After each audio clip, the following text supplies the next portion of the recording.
13페이지부터 기계 금속 재료 6강 강의를 시작하겠습니다. 이 FEC 상태도상에서 나타나는 변태 및 반응에 대해서 여기서는 요약 정리를 하였습니다. 한 번만에 여러분들이 완전히 시험에 대비해서 다 익히는 것은 조금 불가능할 것입니다. 그러나 오늘 이 시간 이후로는 이 부분에 표시를 해뒀다가 문제가 나오면 반복해서 보면은 이제 완전히 여러분의 실력이 될 것입니다. 자, 주로 FEC 상태도 이게 순철을 기준으로 많이 실험을 한 결과치입니다. 동소 변태가 있습니다. 이거는 뭐냐면은 원소는 같습니다. 이게 어떤 온도에 도달하면은 그 결정이 바뀝니다. 근데 바뀌는데 성질도 어떻게 바뀌느냐? 비연속 급진적으로 변화합니다. 자기 변태는 뭐냐면 같은 원소에서 일어나는데 단 연속적 점진적인 변화입니다. 요 두 개가 완전히 다릅니다.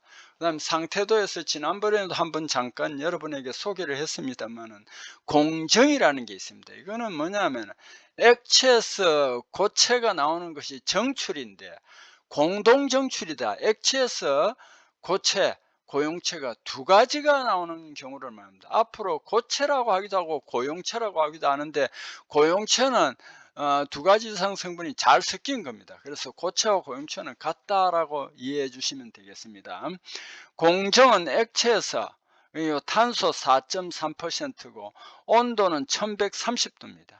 여기에서 액체에서 두 개 결정이 형성되기 때문에 공정이라고 합니다. 어떻게 되느냐? 탄소가 2%인 감마, 이걸 오스테나이트라고 합니다. 탄소가 6.67%인 Fe3C, 이 두 개가 청상 혼합 조직입니다. 이 두 개 조직이 나타나는데 이것을 우리는 뭐라고 하냐면 레데뷰라이트라고 합니다.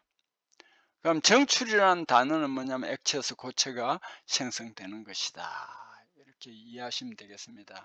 그 다음에 석출이라는 용어가 나오는데 고용체, 쉽게 말하면 고체입니다. 또 다른 고체가 생성되는 걸 말합니다. 그럼 공석이라는 것은 뭐냐면 한 개의 고용체에서 두 개의 고체가 생기기 때문에 공동석출해가 공석이 되겠습니다. 그 대표적인 예가 A1 변태입니다. 이거는 강변태라고 합니다. 723도입니다. 탄소는 0.8%입니다. 펄라이트라고 합니다. 이 펄라이트는 어떻게 혼합 조직이 되어 있느냐? 감마 고용체 오스테나이트가 공석 변태점을 지나면 순철과 금속관 화합물 두 개가 층으로 나타납니다. 그것을 우리는 뭐라면 펄라이트라고 합니다. 순철은 이 시간에 알파철 페라이트라는 말과도 같고요. 금속관 화합물은 Fe3C 시멘타이트라는 말과도 같겠습니다. 이렇게 혼합 조직이 화합 조물이 아니고 혼합 조직은 청상 조직인데 영어로 라멜라라고 합니다. 그 다음에 또 포정 반응이 있습니다. 1490도씨 탄소 0.18%. 포정 반응은 공정 반응과 반대가 됩니다. 두 개의 고체 액선이 위로 올라가 가지고 거기에서 어떤 움푹 패인 곳에서 생긴 걸 포정 반응이라고 하는데 이거는 한 개의 고용체 플러스 액체입니다. 이게 마치 어떻게 되어 있냐면 한 개의 고용체를 액체가 포위하고 있는 것 같아서 결정을 포위하고 있다 이래서 포정 반응이라고 합니다. 편정 반응은 뭐냐면 구리나 납처럼 보통 금속은 두 개 녹으면 섞이 있는데 이건 녹아서도 서로 다른 구역에서 있습니다. 이걸 우리는 편정 반응이라고 합니다. 자, FEC 상태도성에 나타나는 변태 조직이 여기 여러 가지인데 이건 중복되는 게 많기 때문에 제가 간단하게 설명드립니다. A0, A1, A2, A3, A4 변태가 FEC 상태도성에 나타나는데 제일 낮은 온도에서 나타나는 변태가 A0입니다. 210도입니다. 금속간 화합물의 자기 변태입니다. A1 변태는 조금 전에 했고요. A2 변태는 768도씨에서 순철의 자기 변태가 일어납니다. 강자성체에서 상자성체입니다. A3 변태는 910도인데 이거는 페라이트가 감마철로 바뀌는 거예요. A4 변태는 감마철이 다시 델타철로 바뀌는 거예요. 여기에서는 포정 반응, 감마철이 델타철로 바뀌고요. 그 옆부분에 포정 반응도 있다는 걸 여기에 참고로 표시하고 있습니다. 자, 공석강은 지난 앞부분에서도 했죠. 탄소가 0.8%다. 알파철 플러스 Fe3C다. 탄소는 그럼 어떻게 되냐? 0.025에서 2%다. 그럼 아공석강은 뭐냐? 아공석강, 가공석강의 기준은 폴라이트, 공석강을 기준으로 합니다. 0.8%보다 작은 구역이 아공석강입니다. 0.025에서 0.8입니다. 0.025 이하는 순철입니다. 과공석강은 0.8에서 2%까지입니다. 2% 이상은 또 주철입니다. 그리고 과공석강은 그럼 뭐냐? 0.8% 폴라이트니까 폴라이트 플러스 시멘타이트가 되겠습니다. 초자가 붙은 초정이라는 건 뭐냐면 공정반응 나타나기 전 정출한 결정입니다. 순철은 페라이트 알파철이라고 그랬죠. 0.025%까지 그 탄소가 없을 수는 없습니다. 여기까지를 우리는 기준으로 합니다. 조직은 BCC 최심입방 격자입니다. 그 다음에 열 처리할 때 굉장히 중요한데 고온 조직이 있습니다. 최대 2%까지 함유하는데 면심입방 격자입니다. 자, 주철은 탄소 2에서 6.67%까지입니다. 공정주철은 4.3%입니다. 그럼 아공정주철은 2에서 4.3%, 과공정주철은 4.3에서 6.67%입니다. 6.67%가 금속관 화합물, 그 철탄소 평형 상태도에서 탄소가 최대로 많이 함유하는 부분입니다. 근데 주철이 2에서 6.67이라고 해서 우리 실질적으로 쓰이는 실용화 주철은 2.5에서 4.5%까지가 간혹 시험에 나오기도 합니다. 탄소광, 우리가 이제 고로에서가 전로 작업을 하고 나면은 탄소광이 나옵니다. 이 구비 조건이 뭐냐? 고온에서 경도가 크고 내마모성이 크고 가공이 쉽고 가격이 저렴하고, 이 탄소광의 가장 큰 특징은 열 처리를 통해서 다양한 재질을 얻을 수 있다는 것입니다. 14페이지. 그 다음에 또 이제 앞에 하고 중복되는 부분이 있습니다. 과공석강은 그럼 뭐냐? 폴라이트 플러스 시멘타이트입니다. 0.8에서 2%까지입니다. 아공석강은 0.02에서 0.8%까지입니다. 순철에서 폴라이트입니다. 공석강은 했죠, 그죠? 순철은 그래서 결론적으로 순철은 0.025% 이하, 강은 0.025에서 2%까지. Fe3C는 C가 6.68해놓고 제가 줄을 꺼놨죠. 왜 이러냐 하면은 기계 재료에는 6.68%입니다. 그런데 금속 재료에서는 우리 앞에서 6.67을 했죠. 그래서 6.68%가 틀린 것이 아니다라고 해놓고 왜 또 줄을 끊느냐. 여러분 여러 가지를 알면 헷갈리잖아요. 그죠? 그래서 6.67을 기준으로 하되 시험 같은 것이 6.68로 나와도 틀린 것이 아니다라고 꼭 명심해 주세요. 자, 그리고 요거도 종종 시험에 나옵니다. FEC 상태상의 대표적인 반응은 공정, 공석, 포정이다. 자주 나옵니다. 그 다음에 탄소광에서는 인이 함유하면은 상온매짐 또는 저온취성이라고 합니다. 같은 말입니다. 황이 탄소에서는 고온매짐 또는 저결취성이라고 같은 말입니다.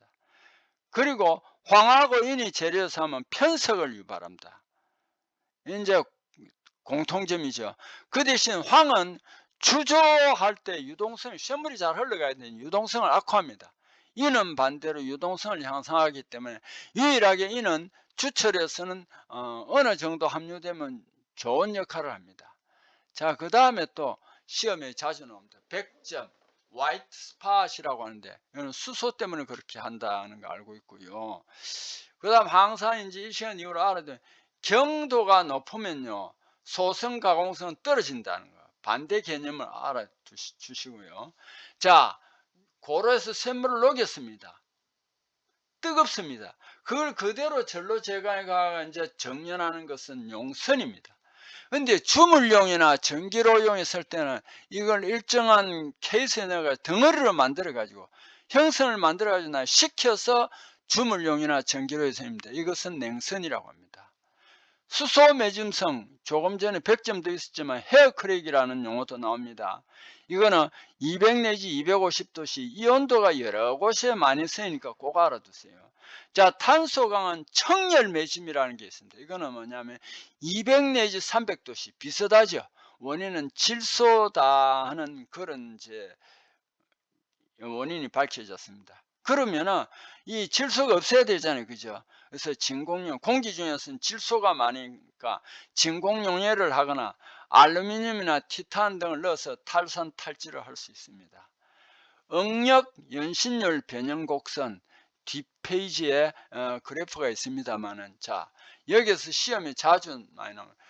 후크의 법칙은 어디에서 적용하느냐? 비례한도에서 적용한다. 이거는 뭐냐, 어떤 재료를 당겼을 때 비례한도 이내에서는 힘이 가한 힘에 비례해서 늘어난다 하는 겁니다. 이게 후크의 법칙입니다. 비례상수 E는 탄성률 또는 역률이랍니다. 그 다음에 탄성한도는 외력으로 생긴 변형이 외력적 것이 완전 회복할 때 되돌아갑니다. 탄성 회복되고, 탄성을 잃어버리는 최대 응력이 탄성한도다. 이것도 가끔 나오죠. 항복점은 탄성 변형, 어떤 재료를 하중을 가면 적당한 크기에서 나오면 돌아갑니다. 그런데 어느 정도 가면 항복해 버립니다. 힘을 가하지 않아도 변형을 합니다. 그 경계점이 바로 뭐냐면 항복점인데, 상부항복점과 하부항복점이 있는데, 보통 최저 응력이 바로 뭐냐면 하부항복점이 되겠습니다. 자, 그러면요, 이제 그래프를 한번 봅시다.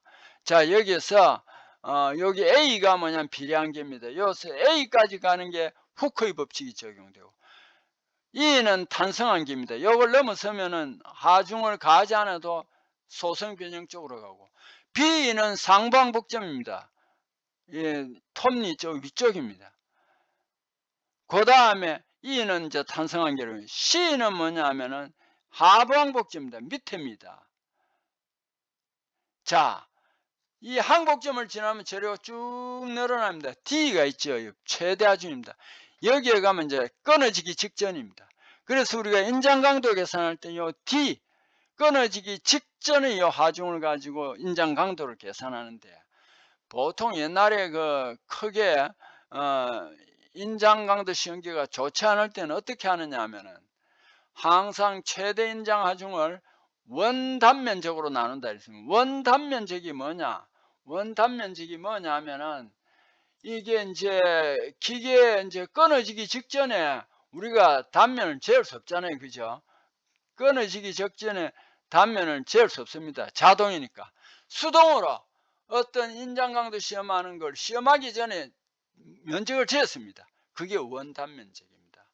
자, 그럼 실제로 한번 봅시다. 시험편 평행부 지름이 시험하기 전에 재니까 14mm더라. 최대 하중이 5000kg F이더라. 그래서 이건 인장 강도를 하라면 A0분의 Pmax입니다.